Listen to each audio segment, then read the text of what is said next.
Bonjour à toutes, bonjour à tous. Merci beaucoup d'être là aujourd'hui pour discuter, même j'ai envie de dire jouer, avec cette collection des presses universitaires de France. Je ne sais pas si vous la connaissez, mais j'espère 24 heures dans la vie de.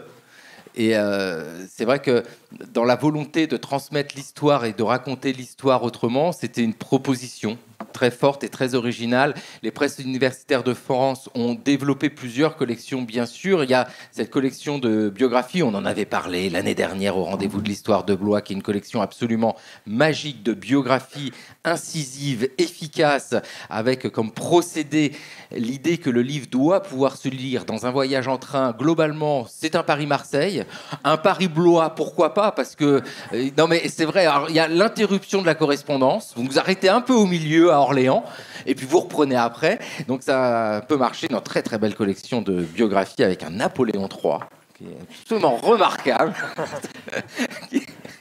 qui peut se lire alors, entre Paris et Biarritz, Paris et Compiègne. Et là, c'est 24 heures dans la vie d'eux. Et là aussi, c'est un procédé intellectuel d'histoire qui, moi, me fascine assez. C'est comment on transmet l'histoire et comment on raconte l'histoire autrement. Avec, et vous le voyez en projection, les héros du jour. Des gens bien. Socrate, Jésus, Néron, la RDA, mais comprenez, c'est un peuple entier. Et Élisabeth II, Socrate, Néron, Jésus sont avec nous. Ils sont là. Bonjour à vous tous. Alors, dans l'idée 24 heures dans la vie de, c'est une déclinaison d'une journée, une journée type, une journée idéale. Juste avant de commencer, pour essayer de comprendre les journées des uns des autres, j'aimerais bien juste savoir comment vous avez travaillé. Comment on travaille quand on réfléchit. Si je prends Néron, Néron est avec nous. Bonjour Néron. Dimitri Tillois d'Ambrosie, qui sera Néron aujourd'hui. Comment on travaille sur la vie de Néron quand on a un éditeur, Presse universitaire de France, qui vient et qui dit qu'il faut raconter 24 heures de la vie de Néron? La réaction immédiate, c'est quelle journée? Donc c'est quoi? Comment on fait? On fait une journée idéale, une journée type? Alors, déjà, il fallait choisir un moment dans le règne de Néron pour qu'il y ait une unité et une logique aussi dans la chronologie. Et donc, j'ai choisi une année qui me paraissait intéressante, qui est une année charnière dans le règne de Néron, qui est l'année 62.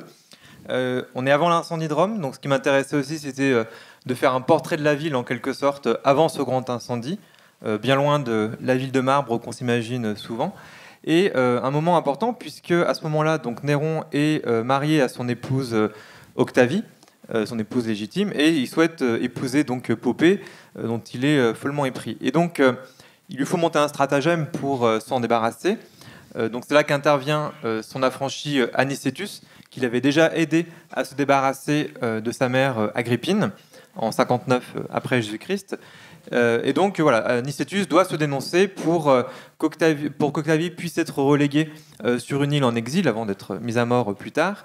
Et donc j'imaginais cette dernière journée d'Anicetus à Rome. Et donc Anicetus en fait est l'éminence grise de Néron en quelque sorte. Donc j'ai souhaité approcher Néron à travers son personnage, un affranchi. Un affranchi intéressant puisque c'est aussi une classe, une catégorie de la société romaine qui, depuis le règne de Claude, connaît une ascension importante. Donc je trouvais assez significatif finalement des nouvelles élites, en quelque sorte, sociales à la cour impériale. Et puis finalement un personnage qui pouvait guider le lecteur à travers les rues de la ville éternelle. Et puis 62, c'est quand même 7 ans avant cette année érotique première. Et ça, c'est pas rien quand même. Non, comment on travaille Régis Brunet, enfin, j'allais dire Régis Brunet, mais non, Jésus qui est avec nous aujourd'hui. Merci vivement à lui, c'est plutôt le dimanche matin. Comment on travaille sur Jésus? Comment on travaille une journée de Jésus? Ça, c'est pas difficile, parce qu'en fait, Jésus... on a des journées types d'une certaine façon. C'est déjà des biographies dont on dispose. Donc, en fait, il a fallu... le piège, ça aurait été de prendre justement les journées qu'on connaît le mieux, c'est-à-dire les journées de la Passion. Et donc, voilà. Mais ça faisait pas une journée type en réalité. Ça se termine mal. Et donc, en fait, je me suis simplement posé des questions sur la manière dont on pourrait mettre ensemble plusieurs épisodes. Mais c'est là où je me suis rendu compte que ce sont des biographies. En fait, ce ne sont pas des biographies. C'est-à-dire que ce qui manque, c'est justement le quotidien, les choses les plus... les questions que Xavier Mauduit va nous poser, est-ce qu'il marchait pieds nus ou pas? Ouais, mais c'est ça, c'est cette quotidienneté qui nous intéresse. Et d'ailleurs, dans le cas de la RDA, Emmanuel Droit, il y a de ça aussi. C'est toute une réflexion sur ce que signifie le quotidien. Oui. Si on est réunis tous ce matin, c'est aussi grâce à Laurence de Villers qui, avec beaucoup d'entrain, nous a incité à repousser nos limites intellectuelles pour offrir cette très belle collection au PUF, auquel on est, je crois, très heureux d'avoir participé. C'est vraiment très sincère. 24 heures de la vie en RDA, c'était pour moi un défi. C'était une façon de proposer aux lecteurs et aux lectrices une manière une lecture de compréhension du passé, une façon finalement de vous faire émerger dans ce qu'était le quotidien de la RDA, avec une difficulté majeure, parce que quand on écrit l'histoire du quotidien, elle est polarisée historiographiquement dans un champ qui est celui de la RDA, parce que entre les tenants d'une lecture totalitariste où tout était sombre et noir, et ceux qui, en mettant l'accent sur la normalité du quotidien, oubliaient de parler des instruments de répression, il y avait un enjeu à croiser la manière dont les institutions d'État, la crèche, l'école, l'entreprise, structuraient les journées, et il y a une temporalité socialiste qui est à la fois une temporalité des grandes sociétés industrielles occidentales et puis une temporalité particulière parce que la RDA, c'est un projet de transformation radicale de la société. Et comme mon collègue qui a travaillé sur Néron, il me fallait une année charnière. Et moi, j'avais choisi 1974. C'est une super année. Excusez-moi de la parenthèse, mais alors là, ça nous a produit des trucs en 74. Je ferme la parenthèse. Parce que ça marquait le 25e anniversaire de la fin de la Deuxième Guerre mondiale et que, en fait, la Deuxième Guerre mondiale, la page de la Deuxième Guerre mondiale, d'une certaine manière, elle se tourne en 74 pour la RDA avec la reconnaissance internationale. Et puis, on sort en fait d'une très longue sortie de guerre avec un projet de société de consommation socialiste. Et puis, on est 15 ans avant la chute du mur. Donc, il y a un effet de seuil. On voit, sans linéarité, évidemment, sans logique téléologique, on voit déjà des problèmes qui apparaissent, en fait, et qui vont en fait, conduire à l'effondrement de ce régime. Donc, un voyage en RDA avec cette spécificité qu'on n'est pas une journée dans la vie d'un personnage. Le personnage, c'est la RDA. C'est la RDA, ouais. Voilà. C'est la société. Autre personnage, Socrate. Alors, Sandrine Alexandre, vous êtes Socrate pour nous aujourd'hui. Et là aussi, c'est pas la journée de la ciguë qui peut être mise en avant parce qu'elle se termine un peu trop tôt. C'est aussi toute une réflexion sur c'est quoi une journée dans la Grèce antique. Exactement, et j'ai quand même pris la journée de la ciguë, qui est racontée par Platon dans le Phédon. Et à partir effectivement de cette journée qui est mémorable, hein, qui consacre finalement le passage de Socrate vivant à Socrate vivant dans la postérité, j'ai à partir de cette journée identifié un certain nombre de temps forts qui me permettent de retrouver la vie de Socrate à travers et à partir de son rapport aux institutions, notamment un rapport critique aux institutions, que ce soit la question de l'éducation, que ce soit la question de la justice, que ce soit les institutions aussi du beau ou de la mesure du temps. Donc cette dernière journée me permet d'entrer finalement dans le quotidien de Socrate que l'on connaît de façon finalement assez erratique, hein, par un certain nombre de témoignages, à la fois Platon, mais aussi Xénophon, très important, qu'on a eu tendance malheureusement à oublier, mais qui, avec les travaux historiographiques récents, revient sur le devant de la scène, et puis un certain nombre de témoignages chez Diogène Laërce, etc. Donc effectivement, cette journée, ces 24 heures, ne sont pas seulement, en tout cas, pas d'abord du narratif, mais vraiment une réflexion sur le rapport de Socrate aux institutions, et un rapport que j'ai essayé de montrer critique à partir de son utopie, de son extravagance, de son étrangeté. Et puis c'est la question des sources, hein, on l'entend bien, parce que il y a, pour l'Antiquité, mais ça vaut pour l'ensemble des périodes, la question des sources. Et là, c'est aussi tout un autre travail de contextualisation, pour le cas de Socrate, d'une pensée d'analyse de la société, mais à resituer dans un ensemble plus vaste. Ah oui, effectivement, parce que c'est ce qui nous apparaîtrait comme des éléments tout à fait spontané et évident. Par exemple, le découpage en 24 heures, pour Socrate et pour les Grecs de l'Antiquité, en tout cas au 5e siècle, ça n'est pas du tout évident. Pour les Grecs, le jour s'oppose à la nuit. Et la manière, quand on te demande quelle heure est-il, en réalité, on demande à quel moment du jour en est-on. C'est l'aube, c'est l'aurore, voilà. Donc vraiment cette attention à l'altérité du passé, la différence du passé, qui est sans commune mesure avec ce que nous pouvons penser aujourd'hui spontanément, mais qui malgré tout, et c'est ça qui me semblait important, donne à penser pour notre présent et pour notre actualité. Et puis, mais vous n'avez pas mis votre petit chapeau coloré. Non. Élisabeth II est avec nous, Votre Majesté. Non, pour Élisabeth II, c'est très intéressant parce que là, on est sur une histoire contemporaine et à l'inverse de la source difficile à rechercher ou en tant attendue, c'est la source en quantité démesurée. Et c'est aussi toute une réflexion sur 24 heures dans la vie d'Élisabeth II, de trouver une tendance générale sur cette vie qui, par le protocole, l'étiquette, est censée être très normée. Alors, en effet, on sait tout et en même temps on ne sait rien sur la vie d'Élisabeth II. On sait beaucoup de choses de ce qui se passe autour des palais, mais ce qui se passe derrière les grilles reste un petit peu de l'ordre du fantasme. Moi, j'ai choisi une journée qui sort du lot, c'est-à-dire une journée qui n'était pas ordinaire, qui est vraiment la journée où, enfin, une année particulière où tout part dans tous les sens. C'est vraiment l'enchaînement de galères. C'est les divorces en chaîne, c'est le château qui brûle, on leur demande de payer des impôts, enfin rien ne va plus. Et cette pauvre reine se retrouve à fêter ses 40 ans de règne en ayant juste envie d'être chez elle et de pleurer, je pense. Donc j'ai choisi de partir de cette journée du discours de l'Annus Horribilis où elle s'exprime pour la première fois et où elle avoue que ça a vraiment été une année compliquée et qu'elle n'en gardera pas de très très bons souvenirs. Et on est parti de là pour découdre un petit peu tout ça. C'est-à-dire se dire, voilà, pourquoi cette journée est particulière ? Parce que pour la fois, elle exprime un sentiment et une émotion. Et pourquoi c'est particulier ? Parce qu'en fait, elle a été éduquée pour ne pas le faire, jamais. Et donc là, on remonte le fil de ces journées réglées comme un métronome, avec ce protocole, cette étiquette. Et on essaie de voir à quel moment elle arrive à pousser un peu les murs pour essayer de sortir de ce carcan parfois un peu rigide. Et puis cette année-là, il y a l'incendie de Windsor qui aide à pousser les murs. Exactement, ça a fait de la place. Ça a fait de la place, mais ça a coûté cher. Alors l'idée, en fait, c'est que on va traverser ces journées avec des moments importants, des moments types que sont l'heure du réveil. Mais à quelle heure se lève-t-il le petit déjeuner ? Mais que prendre au petit déjeuner ? Les vêtements, au moment de s'habiller. Que mettons ? Le repas, c'est très axé bouffe, en fait, ces questions-là. Les soirées, que se passe-t-il pendant les soirées ? L'heure du dodo, parce que c'est la fin de la journée, mais non, parce que c'est 24 heures, et donc avec qui passer la nuit ? Oui. Ah là là. Alors,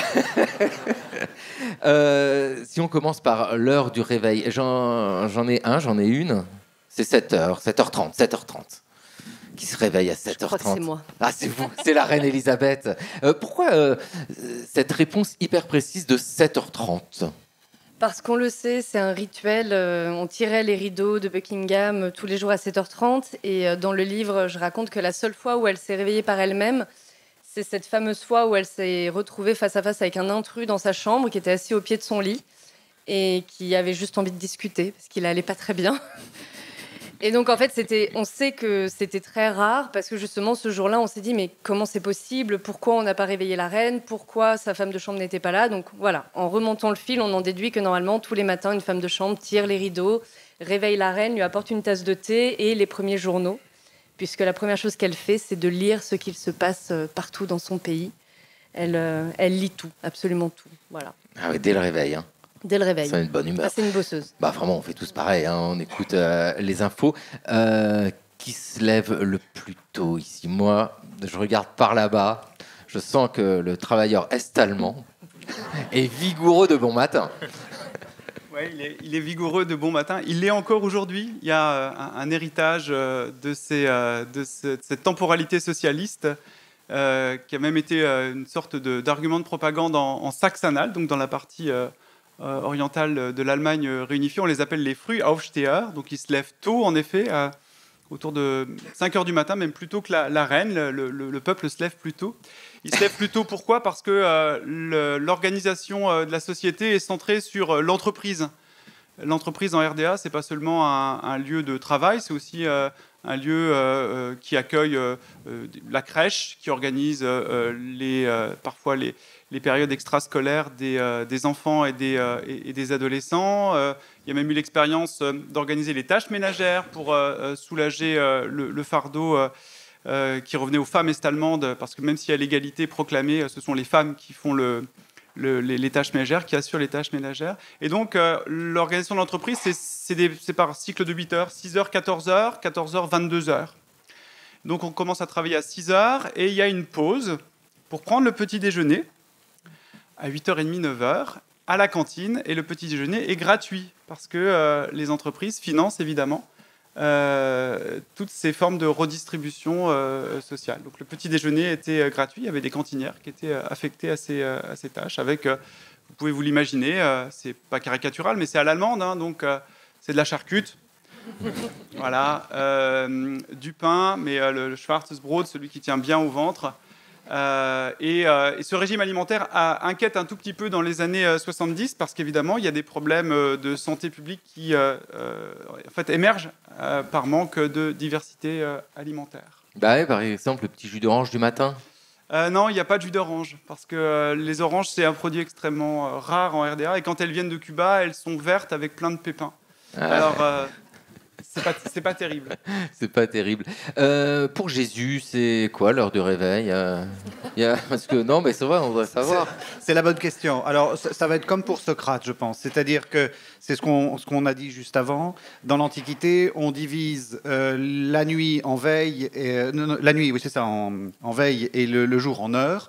Et donc, on est tributaire du lever du soleil. C'est-à-dire que la première heure du jour, c'est en fait la première heure du lever de soleil. Donc, évidemment, ça change selon les périodes de l'année. On sait aussi que dans l'Antiquité, on se levait assez tôt, parce que d'abord il fait chaud, et que voilà, et puis parce que, donc, je ne sais pas si on est presque au moment du travailleur est-allemand, c'est-à-dire que Jésus a des horaires de travailleur est-allemand. Avec une question, il y a une question. En fait, vous vous en rendez pas compte, Xavier Mauduit, mais votre question est théologique. C'est-à-dire, oui, bien. Est-ce que le Verbe de Dieu, la lumière éternelle, dort ? Les pères de l'Église se sont beaucoup posé la question du rapport entre le corps. Vous savez, hein, Jésus, c'est l'incarnation du Verbe de Dieu. Donc, théologiquement, il est vrai homme et vrai Dieu. Et la question, c'est de savoir s'il a les mêmes besoins physiologiques que les autres êtres humains. Donc, est-ce que Jésus dort ? Parce que qu'est-ce que ça signifie que Dieu dorme ?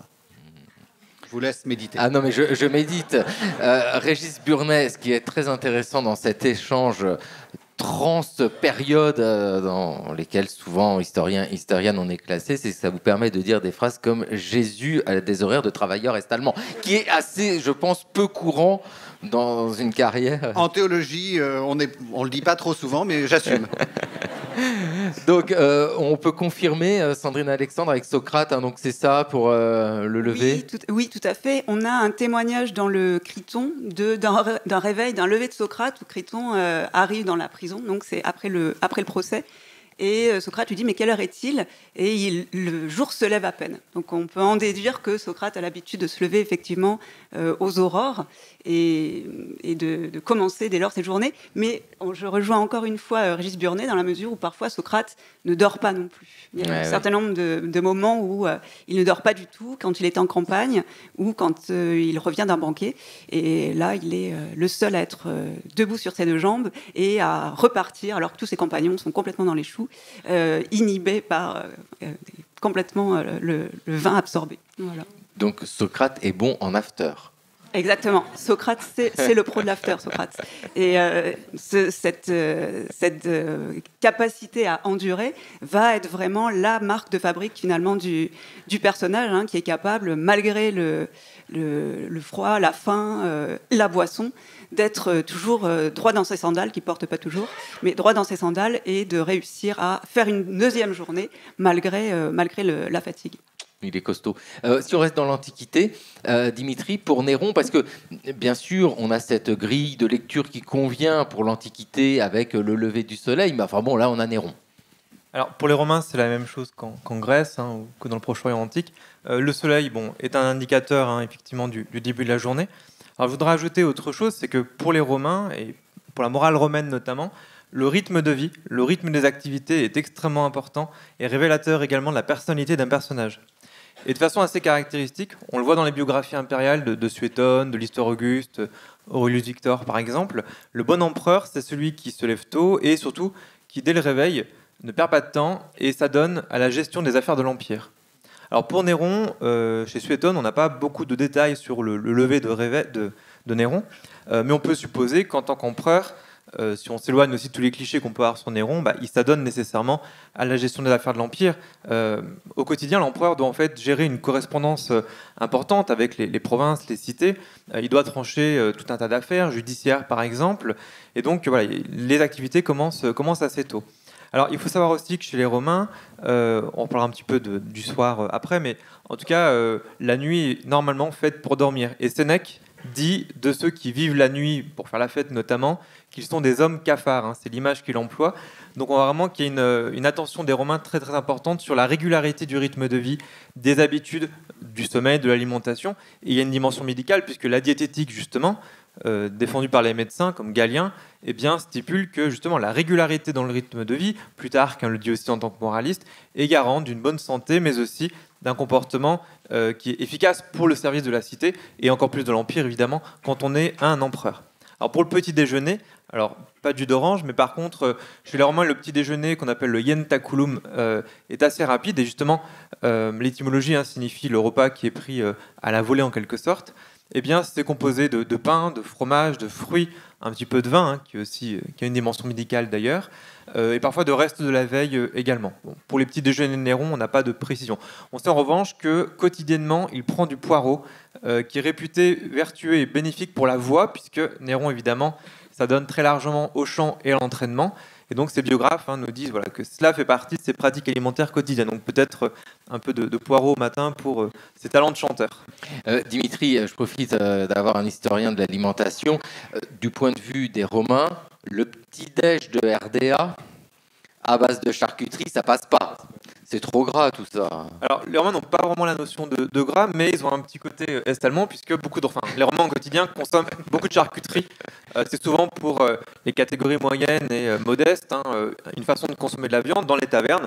On sert à volonté de la charcuterie, on le voit dans l'iconographie, on a souvent des jambons qui sont présentés, des morceaux de porc, des brochettes également.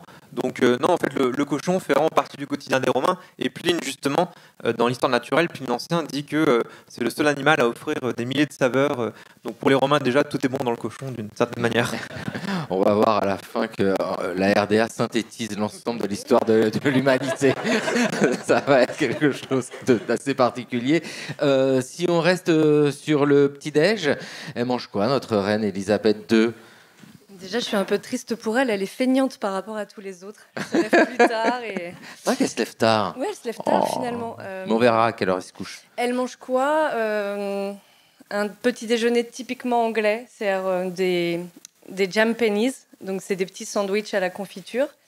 Du thé. Et on a su, grâce ou à cause, bien sûr, d'un paparazzi infiltré à Buckingham, qu'elle mangeait aussi des céréales qu'elle gardait dans un Tupperware. Voilà. Donc en fait, il y a une photo de son petit déjeuner qui a filtré. Donc on voit un beau service de table et un Tupperware jaune, pas génial. Et donc on a compris que la reine était finalement comme tout le monde. Mais elle mange pas salé, au sens où on pourrait imaginer un petit déj anglo-saxon. Je la trouve bien seule. Elle est pas du tout en est-allemande. Je suis un peu triste.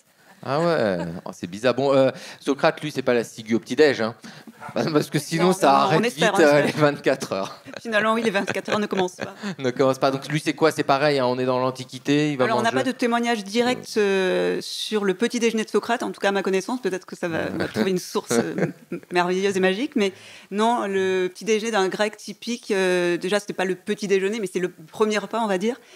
C'était plutôt des figues, des olives, quelque chose qui fait assez cliché, mais le cliché a eu sa vérité à un moment. Voilà. Et alors, le saint petit déjeuner, Non, mais Jésus, lui, il est sur quoi? Surtout pas de charcuterie. Ah, bah oui. Bah oui. Bah Et oui. oui, il faut manger cachère.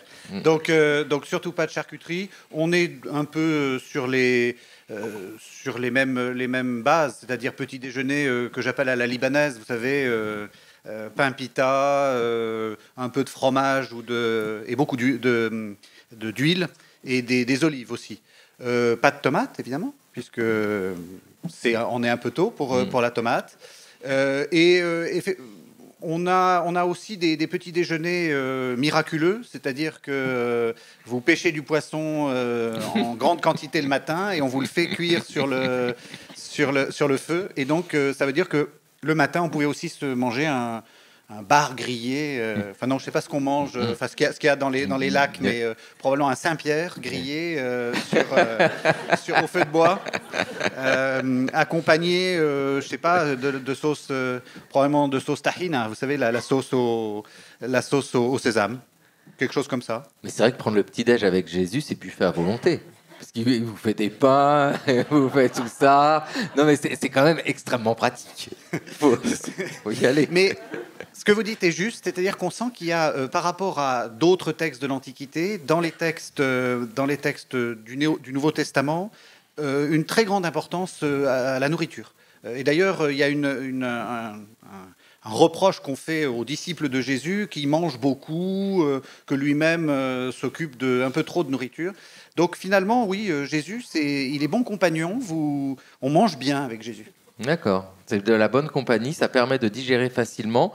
Pour la digestion, Julie Robert, est-ce que la cornemuse peut faciliter le transit royal? Pas celui de son mari, en tout cas, qui détestait ça. Oui, la tradition voulait qu'à Buckingham, tous les matins à 9h, il y ait un concert de cornemuse. J'entends qu'au bout de 70 ans, ce soit pénible. Ah bah ça, oui, c'est sûr que ça réveille. Bon, là, on a quand même tout le monde de réveillé, de rassasié pour le petit déjeuner, mais encore nus. Va falloir nous les habiller, tous ces gens-là. Alors, bon, vous avez le micro. Oui. Pour puis vous, elle n'est plus nue, elle petit déjeuner oui, non, pas nue, la reine. Je suis un tantinet déçu. Non, mais elle quitte sa chemise de nuit, enfin sa robe de chambre, etc. Elle quitte, voilà, le côté de l'intimité pour se vêtir et apparaître en civil. Et là, le public peut voir donc quelqu'un qui a une garde-robe, mais on le connaît, c'est cette histoire-là qui fait aussi partie de la légende d'Élisabeth II. Oui, je pense que peut-être Néron peut être au même niveau en termes de garde-robe et d'élégance. Elle a une très grande garde-robe, c'est vrai, un très grand dressing. Après, tous ses vêtements se ressemblent. Donc voilà, c'est quelque chose d'à la fois très simple et en même temps élégant. On le sait, on a tous les photos, toujours très flashy. Parce que la reine est petite et qu'elle a compris très tôt que pour être vue, il fallait qu'elle soit habillée de façon très remarquable. Donc voilà, elle aura toujours un petit tailleur, veste, jupe, des petites chaussures, un collier de perles. Et évidemment, le chapeau élégant si elle sort. Ah oui, obligatoirement. Alors oui, Néron. Pour Néron, c'est sûr que nous, on met des t-shirts ou des chemises. Lui, il met un padulamentum. Oui. Rien que demander, c'est long. Alors, déjà, de manière générale, l'empereur se présente comme le premier des citoyens, d'une certaine manière, depuis le règne d'Auguste. Donc, le vêtement typique que peut porter l'empereur au quotidien, c'est la tunique et la toge du citoyen. Mais l'empereur, effectivement, lorsqu'il est en représentation, porte aussi ce padulamentum, qui est le manteau rouge de pourpre que portent également les militaires et qui est un signe de pouvoir. La couleur pourpre étant la couleur de Jupiter, et c'est une couleur qui est obtenue à l'aide d'un coquillage qu'on appelle le murex. Alors, ce qui est intéressant, c'est que dans les biographies impériales, tout ce qui relève du quotidien de l'empereur, ses goûts, ses distractions, le rapport au plaisir, l'habillement et l'apparence également, sont à chaque fois des éléments constitutifs d'un portrait moral. Donc le bon empereur, d'une manière schématique, est celui qui respecte justement en termes vestimentaires la tradition romaine, comme Auguste, qui en tant que premier citoyen porte la toge et la tunique dessous.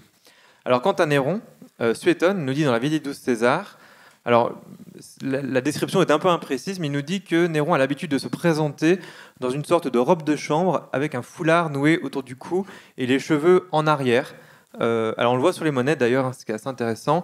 Dans d'autres textes, on nous dit qu'il a une chevelure, alors je reprends l'expression, organisée en étages, donc une sorte de coupe mulet en quelque sorte. Alors, ce qui est intéressant, c'est qu'en fait, c'est une manière de se moquer de Néron pour Suétone, dans le sens où Néron, on le sait, aime beaucoup les arts lyriques et, d'une manière plus large, aime beaucoup la culture grecque. Il est un empereur philhellène. Et donc, pour montrer que d'une certaine manière, Néron est contaminé par ces cultures grecques, les Romains se l'approprient bien évidemment, mais celui-ci est dominé jusqu'à l'apparence par ce monde, par cette culture. Pour les Romains, cela a quelque chose d'indigne, surtout s'il s'agit de l'empereur. Donc, c'est une manière de montrer que les goûts de Néron, son attirance pour le monde grec, dérèglent tellement son comportement qu'il s'habille à la grecque et d'une manière tout à fait ridicule. Alors, pour d'autres empereurs, le fait de porter des vêtements de soie, des pierreries par exemple, sont aussi le signe d'une influence, alors non seulement du monde grec, mais encore pire, du monde perse, de l'Orient. C'est le cas de l'empereur Élagabal qui règne au IIIe siècle, de la dynastie des Sévères, où on le dépeint finalement par ses vêtements plus comme un souverain perse que comme un empereur romain. Donc cela dit beaucoup de la pratique du pouvoir en fait et de l'image du prince, et cela permet aussi de le catégoriser comme un bon ou un mauvais empereur selon les critères définis par les auteurs antiques. Avec le problème de la soie dans la Rome antique, qui est vraiment le symbole de ce tissu, de ce luxe qui est presque odieux pour certains et recherché pour d'autres. Oui, parce que le mauvais empereur est celui qui dévore littéralement les richesses de l'Empire, soit dans l'alimentation, dans les plaisirs ou dans les vêtements. Donc effectivement, pour Élagabal par exemple, mais aussi pour Néron, le fait de vivre dans un cadre fastueux pour lequel on dépense beaucoup, de porter le luxe sur soi également, ce que les Romains appellent la luxuria, le luxe corrupteur. Alors, à ne pas confondre avec la luxure, bon, qu'autre chose. Pour les Romains, c'est vraiment des goûts, des pratiques qui au quotidien traduisent un éloignement en fait de la vertu romaine qui au contraire prône la sobriété, l'austérité même revendiquée et qui est un idéal en fait qu'on projette aussi aux origines de Rome. Avec la question de la qualité, cette interrogation sur ce que porte le personnage entre Jésus, Socrate et la RDA, si la réponse est de la qualité, qui est plus attiré par la qualité, parce que c'est vrai que dans cette image du vêtement, il y a la volonté de représenter quelque chose, mais la qualité ne veut pas dire l'ostentation. Qui ne se verrait pas porter quelque chose qui n'est pas de qualité, puisque tout doit tenir dans le temps et être de qualité. En RDA, c'est de la qualité vraiment ? Ah non, c'est pas de la qualité. Ah, c'est pas la RDA. C'est pas de la qualité.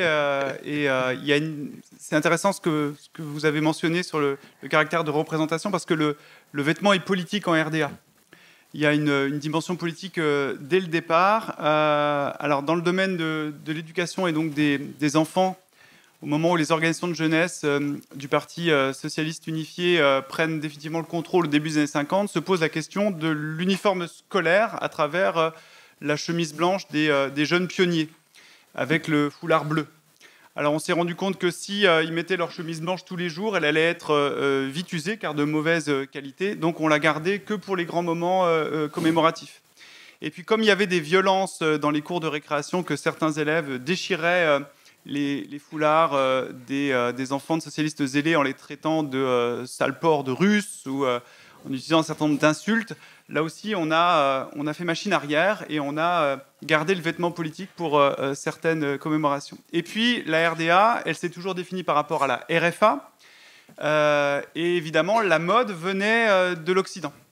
Donc, quand les jeans Levi's arrivaient par ce qu'on appelait les vestes paqueteux, vous avez à peu près entre 10 et 25 millions sur la période de la RDA de paquets, c'est-à-dire de colis, qu'on envoyait en mettant du café, des bonbons Haribo, des jeans Levi's.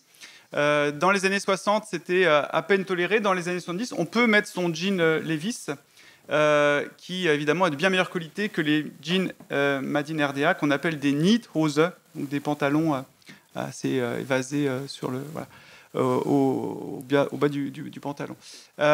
Donc il y a un rapport aux politiques qui structure en fait la mode vestimentaire, avec une influence de l'Ouest. On copie l'Ouest, mais sans jamais faire aussi bien, parce qu'on est dans une économie planifiée et qu'on n'a pas les moyens. C'est plus important de construire des immeubles en préfabriqué ou bien des tubes d'acier, parce que ça correspond aux priorités du plan, que de fabriquer des paires de chaussettes ou il y a des problèmes aussi de sous-vêtements, la taille n'est pas souvent bonne, alors on écrit des requêtes pour se plaindre telle instance ou telle autorité, soit locale, soit jusqu'à Erich Honecker. On peut se plaindre auprès d'Erich Honecker que la taille des jeans ne correspond pas aux attentes ou qu'il n'y a pas assez de production de jeans. Quand on apprend par lui dire que dans le supermarché du coin, il va y avoir un arrivage de bas ou de collants, on demande au contremaître à sortir entre midi et 2 pour aller faire la queue au supermarché et récupérer les bas. On est dans une économie à la fois planifiée et de pénurie, où le vêtement a une dimension politique. Et porter un jean Levi's, c'est pas rien. Il y en a un autre qui a dénoncé les vices de la société, c'est Socrate. Socrate. Elle est indigne, celle-là. Oui, un petit peu. Mais moi, je l'ai senti. Je l'ai senti. Mais voilà. Mais au moment de parler de faire une requête pour les sous-vêtements, j'avais imaginé dire que s'il y a 2 requêtes, ça fait une requête. Et je ne l'ai pas dit. Alors, non, Socrate, lui, dans la sobriété, ou pas. Socrate, c'est beaucoup plus décevant que la reine Elisabeth ou que Néron. C'est à la fois décevant et très intéressant. Parce que Socrate, mais ça va être très très simple, hein, il a un manteau, point. Donc un tribone en grec, donc ce manteau qui en plus est usé. Donc Socrate aurait gardé le même manteau presque toute sa vie, manteau qui est l'objet des convoitises de sa femme d'ailleurs, qui le lui chipe de temps en temps sur l'agora, ce qui pourrait donner lieu à des batailles, comme le suggèrent ses disciples, ce qui est assez folklorique. Mais ce manteau est parfois agrémenté de sandales, mais pas toujours, parce que Socrate préfère aller nu-pied. Ce qui en son temps est vraiment l'apanage de la pauvreté, sachant que Socrate est laid. C'est une manière de renforcer finalement cette laideur qui ne cadre pas du tout avec les standards de beauté de la Grèce. Donc même si c'est encore un imaginaire parfois anachronique, mais il y a quand même cet intérêt pour le corps, pour la beauté du corps, et le fait que Socrate non seulement soit laid, tous les témoignages en attestent, soit très laid et en plus renforce sa laideur d'un accoutrement de pauvre, là il exagère quand même. Même quand il est au théâtre, une fois il s'est tenu debout pendant toute la représentation, ce qui se fait quand même pas. Et donc tous les Athéniens ont pu le voir donc là avec son manteau très laid et qu'il les regardait. Donc il se donne en spectacle. Et ce qui est assez intéressant, c'est que malgré cette laideur et cet empauvrissement quelque part volontaire, Socrate attire. Il attire les jeunes gens, les plus beaux jeunes gens et les jeunes gens des meilleures familles. Donc c'est là une espèce de paradoxe que Alcibiade va appeler l'agalma, comparer Socrate à un agalma, c'est-à-dire alors ça peut être une petite boîte ou un objet qui est extrêmement laid à l'extérieur puisqu'il figure souvent un satyre et très beau à l'intérieur parce que généralement il renferme une image de Dieu. Donc l'image du silène colle à la peau de Socrate, donc très très laid à l'extérieur, très beau à l'intérieur, et c'est ça qui fait qu'il attire, comme le satyre Marsyas, un certain nombre de jeunes gens à sa poursuite, aux grandes dames des familles et des pères qui se sentent un petit peu dépossédés, et le jugement de 399 sanctionne sans doute cette attirance que Socrate procure et provoque aux jeunes gens de bonne famille en les détournant finalement du métier de citoyen et de la voie des honneurs politiques. Alors ça veut dire que la qualité que nous recherchions, Régis Burnet, c'est vous, c'est Jésus? Bah, forcément. Alors, on a une chance, c'est qu'on a deux citations du Nouveau Testament qui nous parlent de l'habillement de Jésus. Une première, alors très connue, c'est celle où Jean-Baptiste dit, chapitre 1 de l'Évangile de Jean, « Je ne suis pas digne de dénouer la lanière de sa sandale ». Donc je vous confirme que, contrairement à Socrate, et c'est très important parce que on ne va pas nu-pied dans l'Antiquité, on sait se tenir, sauf si on est très pauvre. Donc Jésus ne joue pas, contrairement à Socrate, et ça, il y a une... dans la postérité, la lecture postérieure où on a essayé d'opposer Jésus à Socrate, Jésus ne joue pas aux pauvres, enfin, ou ne fait pas ça. C'est très important pour les chrétiens. Donc il a sa petite sandale, et puis il a le manteau, et on nous dit qu'il a des franges. Et là aussi, c'est comme dans la RDA, et c'est comme dans l'Empire romain, d'ailleurs on est dans l'Empire romain, l'habillement a un rôle à la fois pour se protéger du froid, mais aussi un rôle social. Et les franges, c'est la marque rituelle, cultuelle. Ça montre que vous êtes d'une certaine tendance du judaïsme. Et donc, il y a une sorte d'affichage, en fait, de la part de Jésus, de sa qualité. Alors, c'est assez intéressant, de pharisien, en fait. C'est-à-dire que, et ça nous dit aussi que les grandes diatribes de Jésus contre les pharisiens sont peut-être liées au fait qu'il en est très proche. Alors, je voudrais rajouter quelque chose. Dans l'Antiquité, donc, on n'a qu'un seul vêtement. Donc, ça donne un petit côté grunge, hein, vous voyez. Bon, ça ne veut pas dire qu'on est sale. Et là, j'ai fait un chapitre là-dessus. Je pense que Jésus sent bon. Parce qu'on voit qu'il y a une attention très claire au fait de se laver, au fait déjà de se laver les pieds. Il y a un épisode très, très célèbre hein, où on se lave les pieds à coups de larmes. Donc là, vous voyez, c'est le top du top. Donc, on se lave les pieds. Et alors, ce qui est très intéressant, c'est la relativité qu'ont bien montré les historiens de la vie quotidienne, la relativité de ce que nous appelons l'hygiène. C'est-à-dire que dans l'Antiquité, on se lave avec de l'eau, mais on se lave aussi avec du gras. On se lave avec de l'huile, on soigne d'huile. Et il y a quelque chose d'assez intéressant, hein, d'ailleurs, quand on est dans l'Antiquité, de réfléchir à cette question de l'onction, qui est une onction de propreté et qui, dans le cas juif, va être reprise, puisque l'onction d'huile, c'est à la fois l'onction qui vous permet de vous laver, mais c'est aussi l'onction qui vous permet de vous sanctifier. Le mot Mashiach, Messie, c'est loin. Donc il y a des jeux assez intéressants qui, pour nous, sont très éloignés. Je rejoins tout à fait ce qui a été dit, comme le dit Racine dans la préface de Bajazet, le passé, c'est un pays étranger. On croit, et c'est encore plus vrai pour Jésus, on croit bien le connaître parce que, j'allais dire, comme dit l'autre, Dieu existe, je l'ai rencontré, mais en fait, on est dans un monde mais complètement différent. Oui, c'est très important de le souligner, hein, parce que ça oblige à une recontextualisation, et c'est en ça que la démarche de ces 24 heures dans la vie d'eux, eh ben, ça permet de revisiter un personnage, un moment de l'histoire, mais aussi replacer tout ça dans une société qui est très différente. Juste, je fais une petite parenthèse sur l'hygiène. Alors, selon nos critères à nous, c'est vrai qu'il y a cette représentation est très cliché de dire « Oh, les gens du passé étaient sales », et on entend bien, et c'est vrai que le savon, c'est du gras en soi, donc le gras, c'est ça qui lave. On peut quand même dire, que ce soit dans l'Antiquité grecque ou dans l'Antiquité romaine, là aussi, l'hygiène, c'est important, mais ne serait-ce que pour ne pas tomber malade, parce qu'après, ça crée des problèmes. Dimitri. Oui, alors on sait évidemment que les termes tiennent une place importante dans la civilisation romaine, et on utilise justement de l'huile qui sert de savon, en fait. Et justement, la chaleur des termes permet de transpirer, et ensuite on racle la transpiration mêlée à l'huile avant de se rincer. Et donc ça, c'est un geste qui est vraiment ancré dans le quotidien des Romains, puisque les termes sont accessibles à une population très large. Le coût d'entrée est vraiment minime. Même si le coût de fonctionnement des termes est important par rapport au bois, par rapport à l'huile qui coûte assez cher.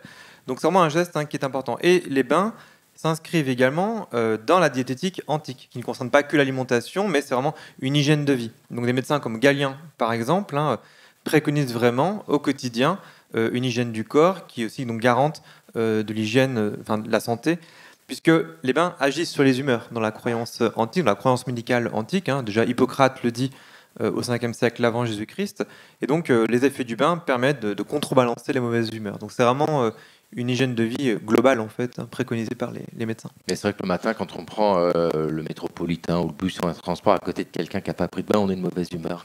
Régis Burnet. Oui, juste parce que, effectivement, non seulement l'hygiène, c'est vraiment de la culture, et c'est même de l'impérialisme, en fait. Parce qu'on voit bien dans la Judée de Jésus que certains refusent les onctions d'huile, pas Jésus, les onctions d'huile et le système des bains, parce que c'est le système impérial en même temps. Et donc, quand on est un ultra, donc quand on est à Qumran ou quand on est quelque part dans ces petites localités où on vit entre soi, etc., on refuse à tout prix tout ce qu'il y a de romain dans cette civilisation de la propreté. Socrate, lui, parce que c'est toujours ce côté philosophe, là, je me distingue, je me fais remarquer, gna gna gna. Socrate refuse les bains. Eh ben voilà. Non, mais pas pour une raison politique. Il n'est pas... alors, il est aloutos, c'est-à-dire qu'il n'aime pas se baigner, donc il n'aime pas aller au bain, mais il se lave malgré tout les mains et les pieds avant de passer à la table, de s'allonger sur le lit qui sert meubles spécifiques dans le cas du banquet. Mais il est aloutos au sens où, pour lui, le bain va être uniquement ce qui lave l'extérieur du corps, ce qui vous donne une belle apparence, mais pas du tout ce qui s'occupe de l'intérieur. Donc c'est en ce sens-là qu'il refuse finalement les bains. Et le bain, c'est finalement Platon va le reformuler en termes de sophistique. Le bain, c'est la sophistique, c'est-à-dire ce qui rend aimable votre apparence, mais pas du tout l'intériorité. Donc pas de bain pour Socrate. Lieu de mauvaise vie en plus, de son point de vue. Socrate commence à avoir une petite image.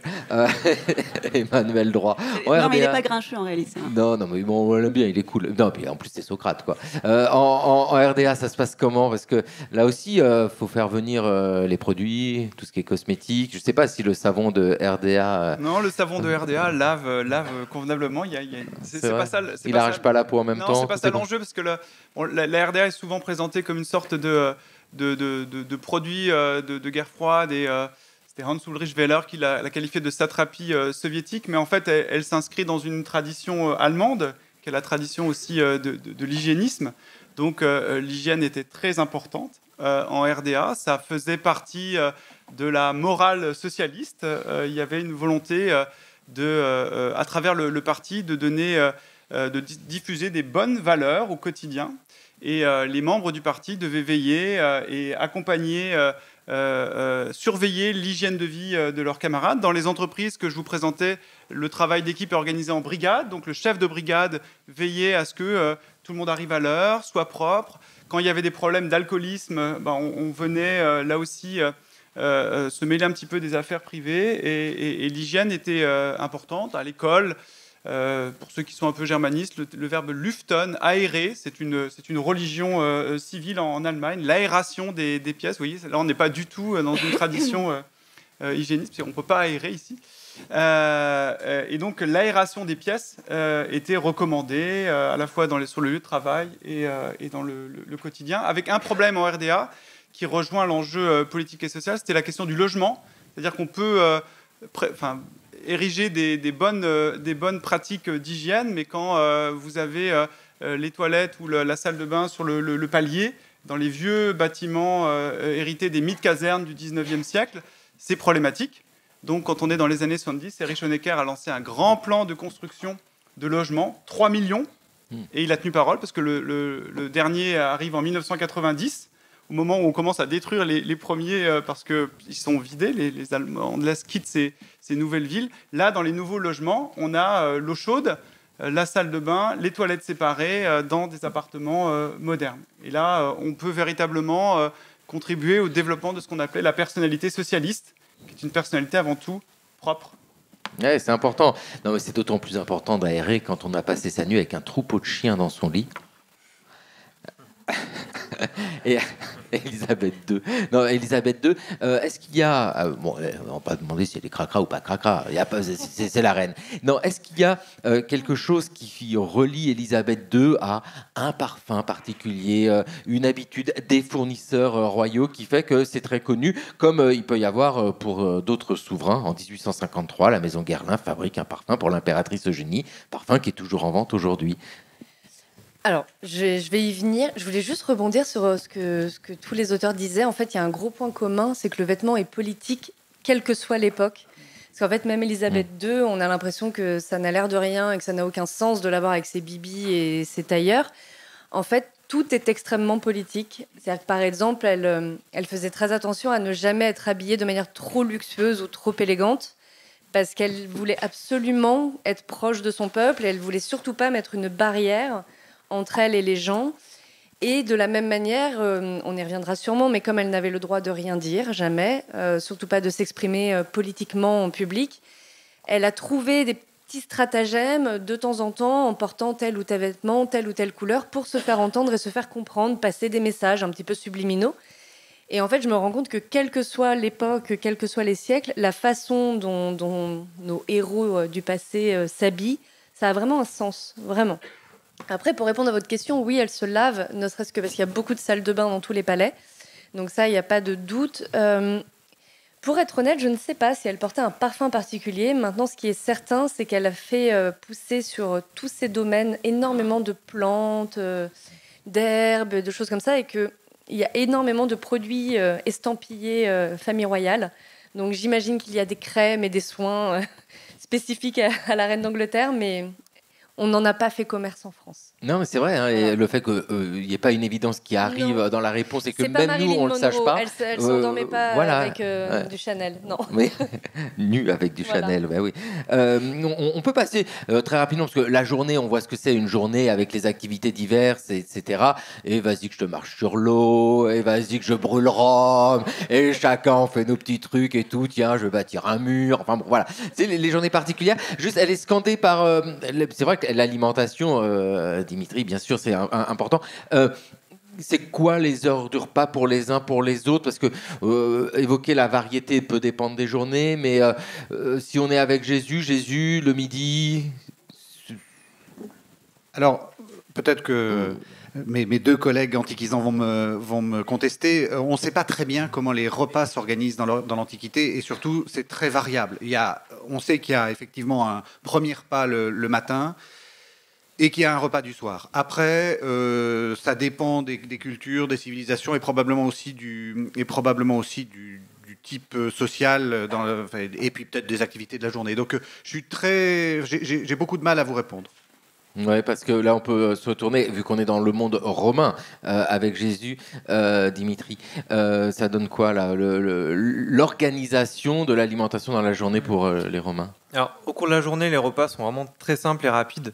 Et le repas qu'on va prendre en milieu de journée, qu'on appelle prandium traditionnellement, et d'ailleurs ça donne en italien le terme pranzo, qui est le déjeuner, sont aussi des repas assez frugaux, rapides, donc du pain, des légumes. Alors dans les tavernes par exemple, où on peut consommer un repas chaud et rapidement, on sait qu'un des plats typiques, c'est ce qu'on appelle en latin le pulmentarium, qui est une sorte de ragoût, soit de légumes, soit de viande également, des saucisses, des gâteaux, du vin bien évidemment.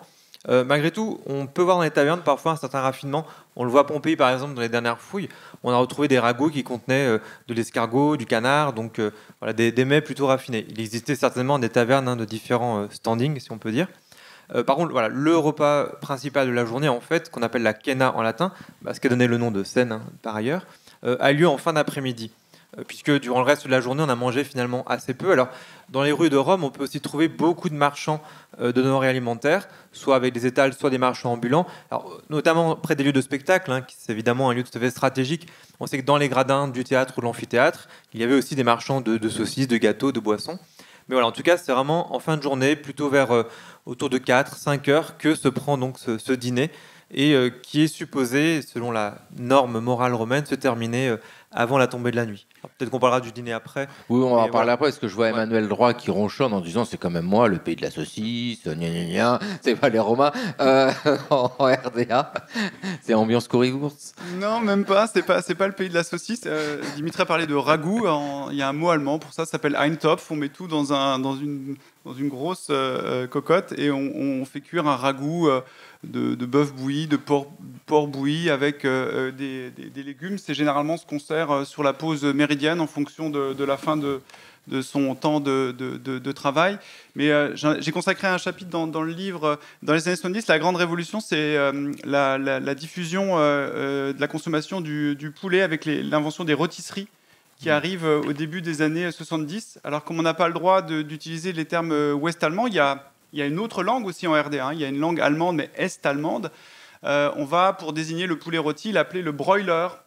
Et on va s'inspirer d'un exemple yougoslave avec des fours électriques. On va planifier la production de petits poulets parce qu'il faut que ça reste peu coûteux. Et puis, on ouvre des rôtisseries un peu partout en RDA et les Allemands de l'Est découvrent la joie de la société de consommation avec le broiler. Ça fait un tabac dans toutes les villes, et notamment dans cette ville de Sachsen-Anhalt où j'ai planté ma caméra historique, qui était Zeitz. Voilà, 24 heures de la vie de la RDA. Après le KGB, c'est le KFC, en gros.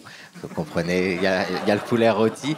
Dans l'évolution de la journée, évidemment, pour Elisabeth II, c'est tea time. Alors ça, c'est important.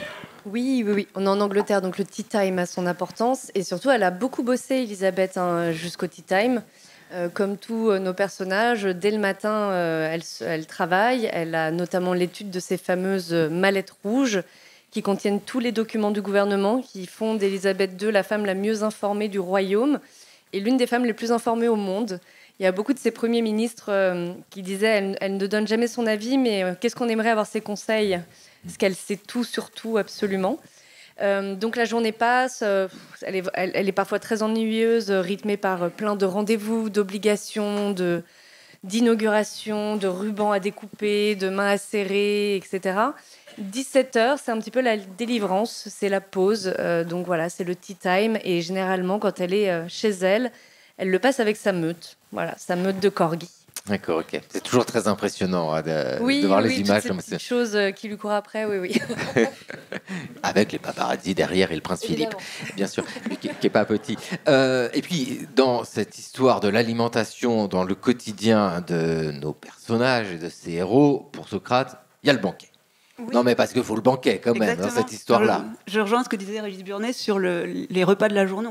On ne sait pas vraiment, on ne sait pas trop. On sait qu'il existait sans doute un repas vers ce qu'on appellerait midi, un goûter. Mais les documentations portent vraiment sur le dîner. Et ce dîner peut prendre la forme de banquets ou publics, ou dans le cas de Socrate, et ça c'est très documenté, de banquets privés où un riche personnage invitait un certain nombre d'amis pour à la fois dîner, donc manger d'abord le deipnon et ensuite boire le symposion avec un certain nombre de saltimbanques qui étaient invités à faire des spectacles et à divertir un petit peu l'assemblée. Donc le deipnon et le symposion sont extrêmement documentés. On a un certain nombre de témoignages sur ce que mangeaient les convives dans un texte assez célèbre sur la question qui est le banquet des savants, le deipnosophiste d'Athénée. Et en ce qui concerne Socrate, on sait que Socrate arrive assez systématiquement en retard au dîner proprement dit, c'est-à-dire le moment de la nourriture, le moment de manger. Quand il arrive chez Agathon, au lieu de s'allonger comme tout le monde et de manger, alors qu'on l'attend déjà depuis un bon moment, Socrate s'assied et commence à parler. On lui dit, bon, Socrate, attends, c'est pas encore le moment, mais déjà, allonge-toi, mange, et puis après, on va enfin parler, ne t'inquiète pas. Et donc, ce moment du symposion, c'est vraiment le moment des discussions, en tout cas, tel que Platon l'a représenté et tel que Xénophon aussi l'a représenté. Donc le banquet de Socrate est quand même un banquet un petit peu particulier par rapport aux autres banquets traditionnels privés où on discutait, c'est vrai, mais où les choses étaient quand même un petit peu plus légères qu'une discussion philosophique telle que ça apparaît chez Platon ou chez Xénophon, même si on imagine bien que Socrate a été invité à d'autres banquets dans lesquels il s'agissait moins de discussions philosophiques, mais d'agréments, de loisirs, etc. Sur la question peut-être de la nourriture, Socrate est considéré comme un cytophagos, donc un mangeur de pain, sachant qu'en Grèce, comme dans beaucoup de cultures, on va distinguer le pain et le plat. Et le pain est censé être ce qui est l'aliment nutritif, et le plat, l'opson, va être ce qui est l'aliment qui assaisonne finalement. Et on va d'un opson minimal, le sel, qui permet de manger le pain, parce que sinon c'est quand même assez peu agréable. Et donc ça va de l'opson minimal, le sel, à des mets extrêmement raffinés, notamment le poisson qui était vraiment le mets de luxe et de choix. Et Socrate insiste à chaque fois sur l'importance du cytos, du pain, par rapport à l'opson, hein, dans la mesure où celui qui ne se nourrirait que d'opson, de mets, et qui, à la limite, prendrait du pain un petit peu pour faire passer, eh bien celui-là, c'est un véritable... Nous, en gros. Hein. En fait, Socrate le critique au sens où ce serait un véritable goinfre. Mais j'ai l'impression que, du coup, je donne une image de Socrate vraiment très, très grincheux. Non, on l'aime bien. Mais pas cette colère, mais ces remontrances en fait à l'égard de ces convives, ça nous paraît aujourd'hui quelque chose de moraliste grincheux, en colère contre son temps, mais en réalité ça a une dimension à chaque fois politique. C'est une manière de réformer de critiquer les institutions en proposant un autre fonctionnement de ces institutions-là. Donc il y a vraiment une dimension très très politique à tous ces aspects qui sont en réalité des aspects du quotidien, que ce soit sa manière de s'habiller. En fait, Socrate n'est pas réellement pauvre, il aurait pu s'habiller autrement, il n'est pas réellement pauvre, il aurait pu manger autrement. Donc toutes ces manières d'agir sont en réalité politiques et ont pour ambition finalement de proposer une sorte d'alter fonctionnement, d'alter société face à la société de de son époque. Ça va inspirer beaucoup les cyniques, par exemple. Ben, on le voit sur la couverture de votre 24 heures de la vie de Socrate, Sandrine, c'est vraiment ça, hein, c'est ce Socrate qui est là et qui enquiquine tout le monde, qui a envie de manger, mais il est là juste pour la temporalité. Il enlever les sandales. Hein. Il a des ouais, sandales ça, il a des encore, sandales, ouais, non, ça c'est peint du 19e.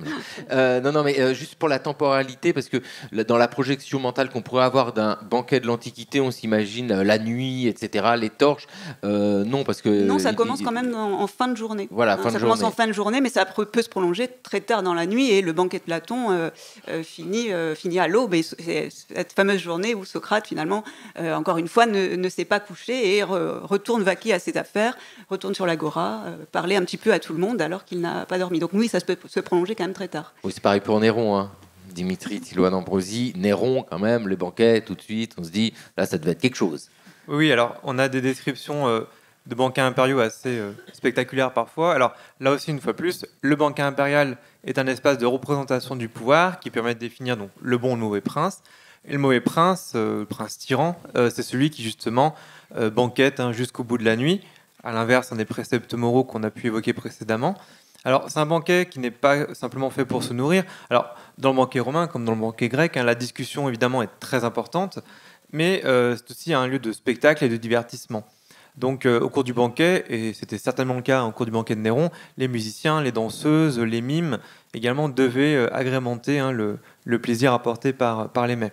Alors sur le banquet de Néron, il y a évidemment un élément célèbre, c'est qu'après l'incendie de Rome de 64 et avec la construction de la Domus Aurea, la maison dorée, Suétone nous rapporte la construction d'une salle à manger tournante qui par un mécanisme pouvait tourner sur elle-même, et les archéologues d'ailleurs ont mis au jour récemment les structures qui permettaient ce fonctionnement. Et donc il faut imaginer une vue à 360 degrés sur Rome, avec, Suétone nous le dit, des plafonds en fait, qui avaient des mécanismes permettant de lâcher du parfum et des fleurs sur les invités. Alors cette image du banquet luxueux où justement les convives sont noyés de fleurs, on le retrouve pour d'autres empereurs, comme Elagabal. Donc la mise en série de ces lieux communs, de ces éléments descriptifs, montre bien qu'il s'agit de stéréotypes.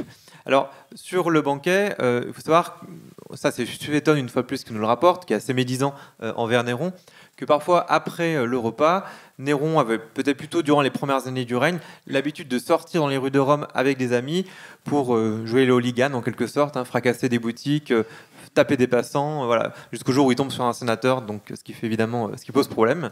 Mais en tout cas, c'est aussi un élément caractéristique, une fois plus, du dérèglement moral de Néron. En tout cas, le banquet est aussi un espace de représentation du pouvoir où on peut gouverner les hommes et les corps.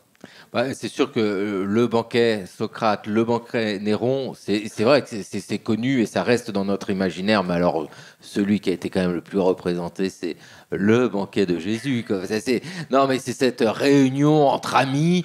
Ça commence bien. C'est mal. Je vais tout à fait dans la suite de ce qui a été dit à la fois en Grèce et à Rome, c'est-à-dire que le banquet, c'est vraiment le repas principal.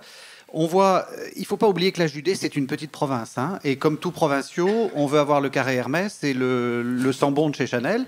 Et donc, on imite la capitale. Et on voit par l'archéologie de plus en plus se mettre en place cette architecture très particulière qui permet les banquets, c'est-à-dire la fameuse domus à la romaine. On rentre, il y a une petite cour, un petit peu d'eau, et hop, au fond, on a la salle du banquet. Et en Judée, on voit que les élites font ça.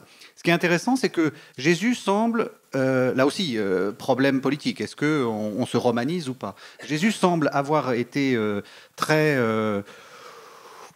à l'aise avec cette manière de faire, mais on voit aussi, parce que c'est un repas très ritualisé socialement, qu'il s'arrange pour violer un peu les règles. Et en particulier, tous ces moments où des femmes, parce qu'il ne faut pas oublier que c'est genré, le banquet. On est entre hommes, pas de femmes. Les femmes peuvent avoir accès à la salle et même avoir accès au corps de Jésus. Et donc ça, c'est une violation des règles. Et on voit que Jésus assume ça et même en fait reproche à celui qui l'invite. Donc sympa.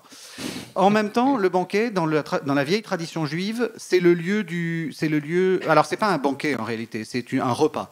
Il y a cette idée que le repas important, c'est, comme on dit quand on a un historien chic, un lieu de sociabilité. C'est-à-dire un lieu où on fait communauté, communion. Et donc, la dernière scène, donc le dernier repas de Jésus, doit être lu dans cette perspective-là.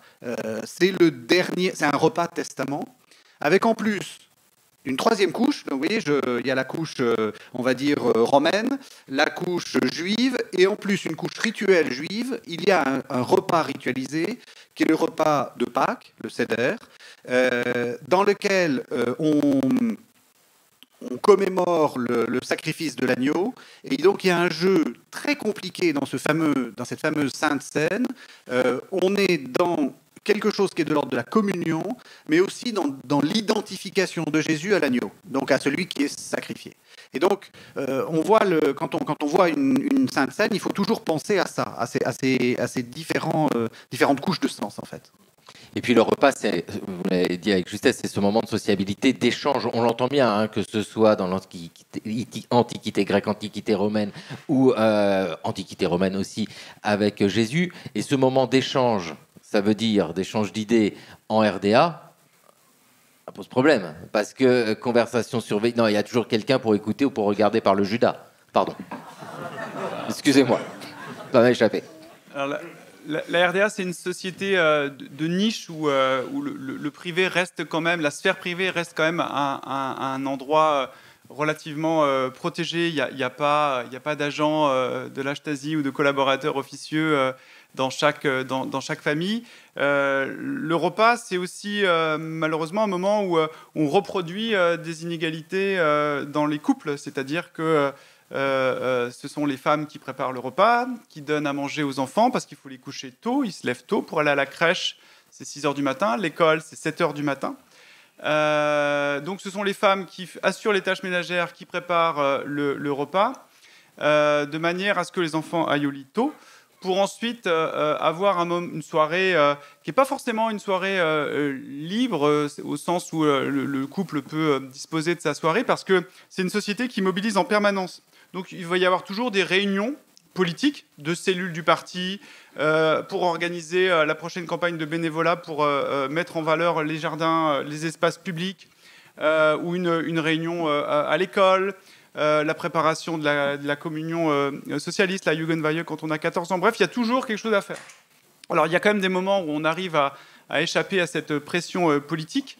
Et quand on échappe à cette pression politique, on allume le poste de télé et on regarde le journal de la télévision ouest-allemande. Eh oui, parce que oui, là, il y a du loisir par la télévision. Voilà. Et la télévision est un problème pour le régime, pas seulement parce que les gens, ils le savent, hein, ils n'ont pas besoin de la Stasi pour ça, ils savent que tout le monde regarde la télévision de l'Allemagne de l'Ouest, mais par exemple, les enseignants, qui travaillent beaucoup, les enseignants est-allemands, plus de 10 heures par jour, ils ont moins de vacances que les autres. Et le régime se plaint que les enseignants regardent la télévision le soir au lieu de faire des activités plus culturelles. Voilà, la télévision est considérée comme une activité dégradante pour ceux qui sont censés éduquer les futurs socialistes. Donc on trouve des directives qui sont relayées par les inspecteurs d'académie, invitant les enseignants à ne pas regarder la télé le soir. D'accord. Faut regarder vers 20h40 la télé, et puis après c'est bon. Sur Arte.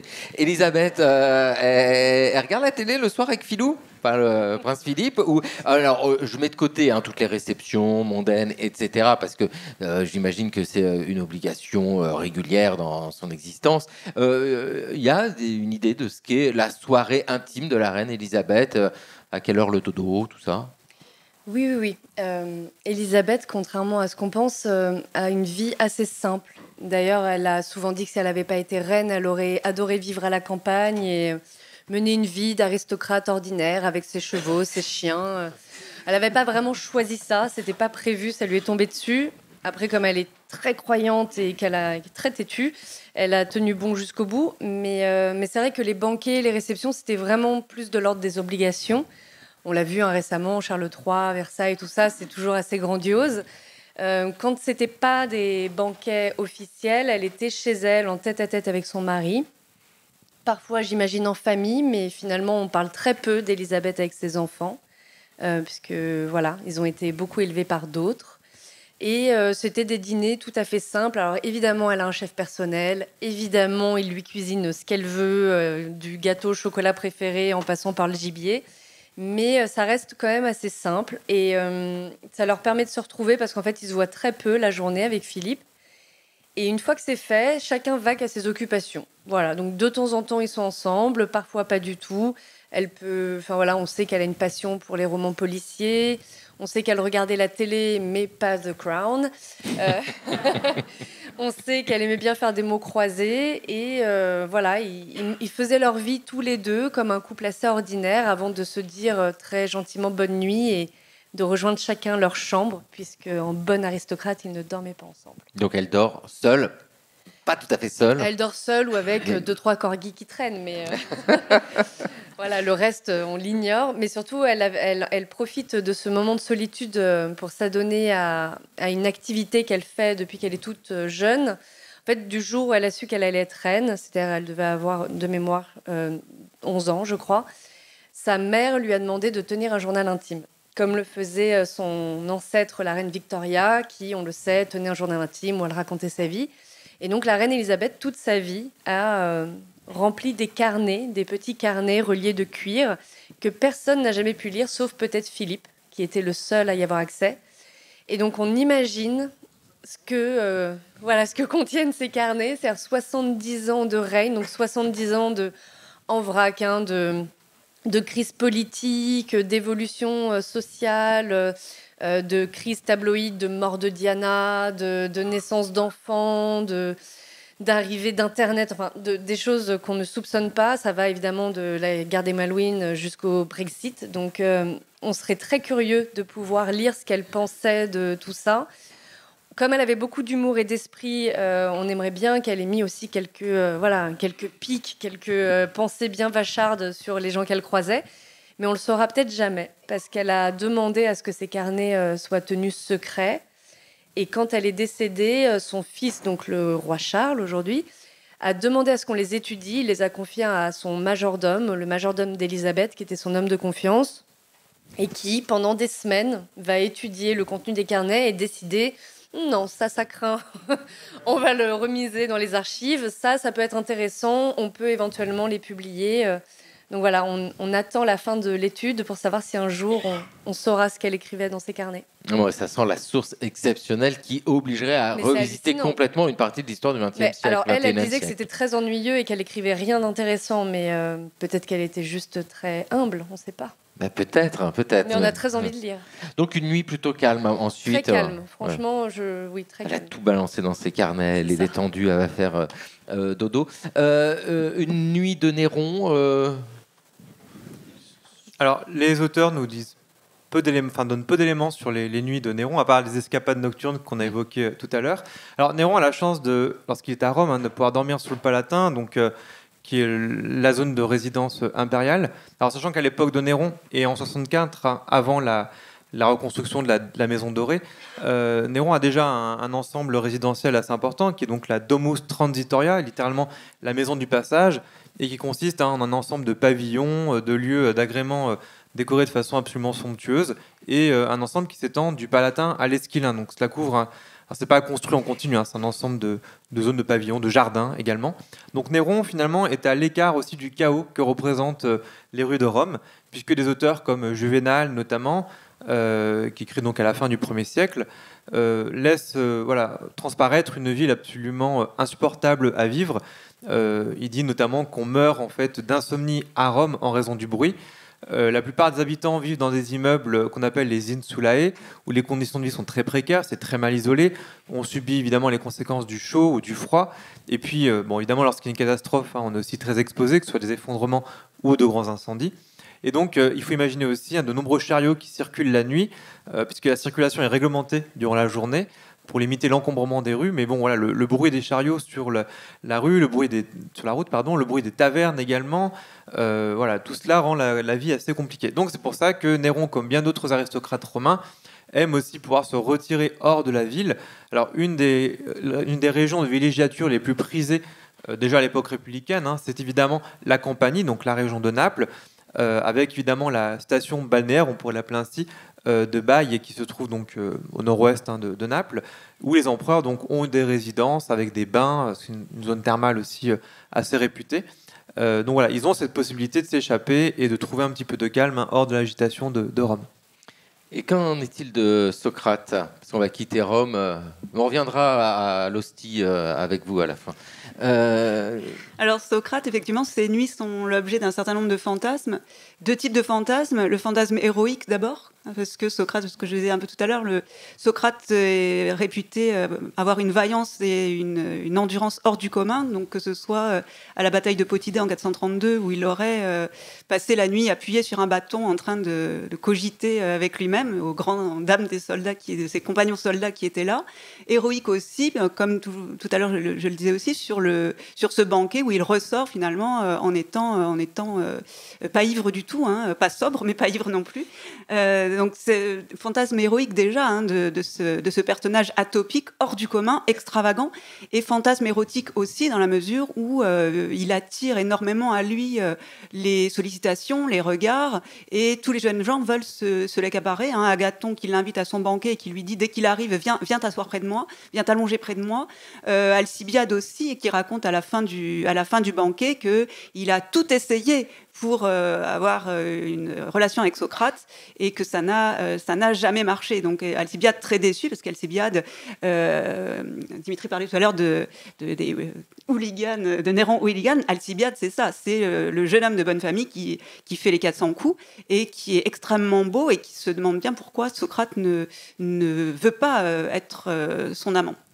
Donc les nuits de Socrate sont vraiment l'objet de ces fantasmes-là, donc fantasme héroïque, fantasme érotique déçu, oui et non, puisque Socrate réussit à renverser le jeu dans la mesure où son refus et sa chasteté légendaire font qu'il transforme un petit peu les institutions du savoir. Donc au lieu de considérer que le savoir va se transmettre d'un récipient plein à un récipient vide, comme le pense Agathon, c'est pas parce que Socrate va s'allonger à côté de lui que miraculeusement il va devenir savant. Socrate essaye finalement de transformer ces institutions du savoir et d'aider chacun des jeunes gens qui le suivent et qui désirent l'approcher, et bien que c'est à eux finalement de formuler une pensée et qu'il va les aider à les formuler. Donc on passe d'un système finalement assez masculin d'insémination, de transmission du savoir, à un système beaucoup plus associé en tout cas au féminin, à quoi on ne réduira pas évidemment les femmes, donc associé au féminin qui serait plutôt celui de la procréation, avec sa mère par exemple Phénarète, Phénarète qui était accoucheuse de son état et dont Socrate se réclame être le digne héritier, lui accouchant finalement les âmes et les esprits, et non pas des corps, mais malgré tout la proximité est là. Donc il s'agit bien d'accoucher un petit peu les esprits des gens à qui il s'adresse, et il parle même à des femmes, Théodote par exemple, prostituée de son état, ou Aspasie, courtisane de son état, qui aurait enseigné à Socrate. Donc on a finalement un brouillage à travers finalement ce fantasme érotique qu'on retient souvent comme un cliché à propos de Socrate, Alcibiade, et qui en réalité nous amène sur une voie complètement différente, qui est le bouleversement des institutions du savoir et finalement un renversement des rôles pas un renversement des rôles, mais malgré tout une fluidité finalement de ce qui revient au féminin et de ce qui revient au masculin, puisque les femmes sont aussi vertueuses pour Platon et pour Socrate que les hommes, et que les hommes peuvent être enceints tout autant que les femmes. Non, mais si Alcibiade fait les 400 coups et que Socrate dit non, ça fait 399. En RDA, non mais voilà, on parlait des hooligans, c'est la fête, ouais, chouette, mais c'est vrai, Berlin aujourd'hui, tout ça, du temps de la RDA, ils sont rincés quand même, ils en peuvent plus, la nuit ils dorment. Ils dorment la nuit, mais ils sont pas rincés le week-end. Enfin, le week-end, ils font la fête. Voilà. Ils font la fête. Il y a des discos. Alors, c'est parfois sous l'autorité tout est contrôlé par des organisations. Donc, la jeunesse libre allemande organise les soirées et on a le droit de passer de la musique de l'Ouest. Il y a évidemment de l'alcool. Ça peut virer parfois mal parce qu'il y a parfois des violences. Et il y a un chapitre de mon livre qui est consacré à un type de personnes qu'on n'a pas encore évoqué en RDA. Ce sont les travailleurs étrangers.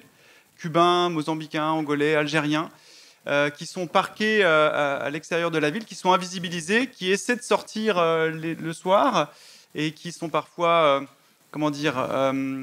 très attractifs pour les jeunes Est-allemandes, c'est exotique. Quand on se rapproche de trop entre Cubains et Allemands de l'Est, certains Allemands de l'Est xénophobes s'en prennent physiquement à ces Cubains. Donc il y a des violences raciales et racistes qui débouchent parfois sur des meurtres. Voilà, les violences vont tellement loin qu'à l'issue de soirées un peu arrosées et alcoolisées, ça finit mal et le régime étouffe évidemment ces histoires. Donc parfois ça peut mal finir. Voilà, il peut y avoir du son, mais on termine ces 24 heures dans la vie avec cette question, mais avec qui passe la nuit? Jésus. C'est votre moment Da Vinci Code. Oui, mais exactement. C'est mon moment intérêt pour les évangiles apocryphes.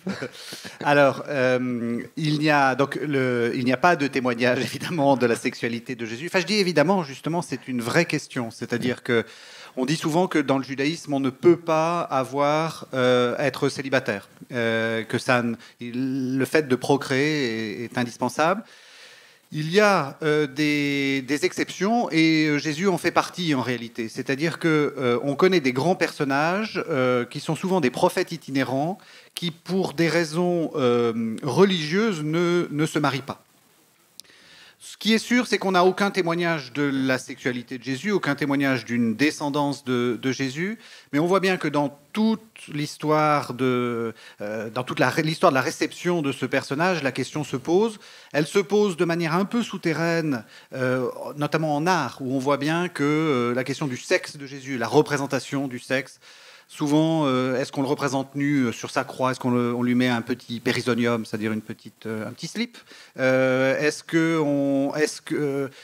Quand vous voyez, il y a des représentations très connues du noli me tangere, donc de la résurrection de Jésus, de l'apparition de Jésus à Marie-Madeleine, où Marie est à genoux et tend sa main vers une zone que je ne saurais nommer. Et on voit que la question, par contre, de la procréation de Jésus ne se pose qu'au XIXe siècle. Et là, je crois que c'est un cas très, très intéressant d'histoire de la réception, c'est-à-dire d'évolution des mentalités, de voir à quel moment ça se pose, dans quel contexte et pourquoi.